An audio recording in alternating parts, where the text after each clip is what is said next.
All right, Rob, Kent, watching the second take of your freestyle technique. I believe we did before the breaststroke, and now freestyle one more time, like one time each before this one. Here we go. So, oh, sorry. So on your marks, good positioning of the block, and good flight overall.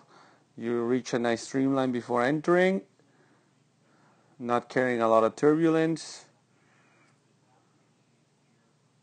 1, 2, and hardly any dolphin kick. Now, my biggest issue with your freestyle is definitely gonna be your head. Do you notice how much your tendency of looking up? You're quite underwater and you're already breaking out, but you're pretty low, right? And then you come out on a very inclined position, and that's where you drop your head a little bit, which is good. This is good. Your kick is fine. Your kick for this particular video is great. And I'm thinking about your crossings. You're not going to be kicking this much. As long as you keep your hips high, it's good. But your head position is not precisely wrong. Like in relationship to the water, it's not bad. It's aligned with your hips. But it's tilted up. So basically you're putting a lot more resistance when you keep looking up with your head, right? And it's constant throughout your swimming. Maybe after doing all those crossings, you get used to looking up, because that's how open waters swimmers do. You gotta look up. But every other stroke cycle, you breathe every 6 or 7 stroke cycles, you look up. And those in between those stroke cycles, you gotta keep your head down to minimize the effort and maximize your energy, right? You constantly look up. Constantly look up. Right? Now the other issue about efficiency stroke, distance per stroke, when you're gliding, even when you're breathing, we're gonna look on the others.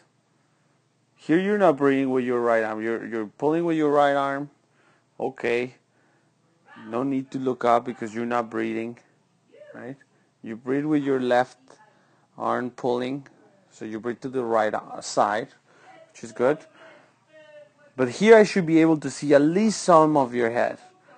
No need to bring your head all the way up, because then you automatically put in more effort in your muscles here, more effort in your kick, and just to keep you afloat, right? Because your head is about, let's say, roughly 15-20 pounds heavy, right?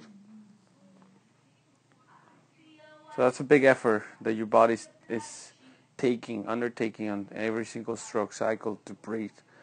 Now, good turn. Don't really know what you did with your right arm here.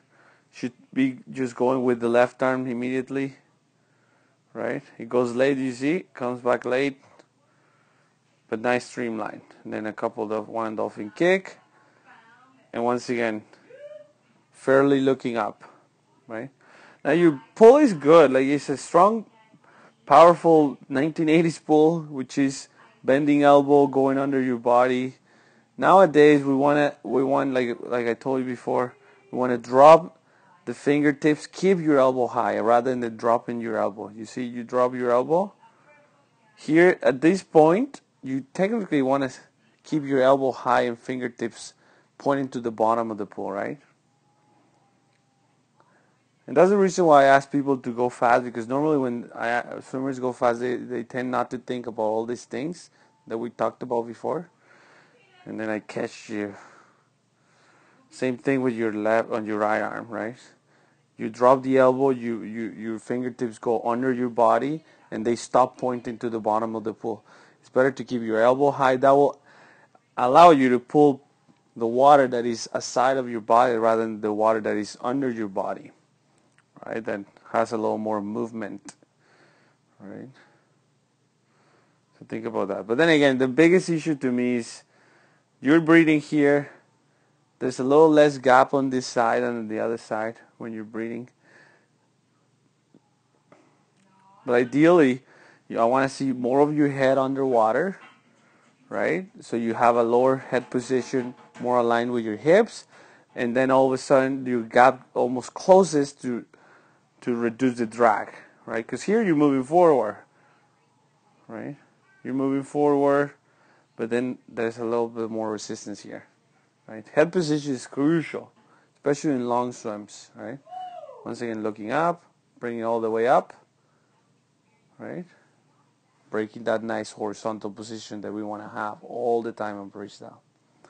Shoulder rotation, hips rotation is good. It's the head position, the elbow position on your pull. That is going to be a component to think about. For you, all right, Rob?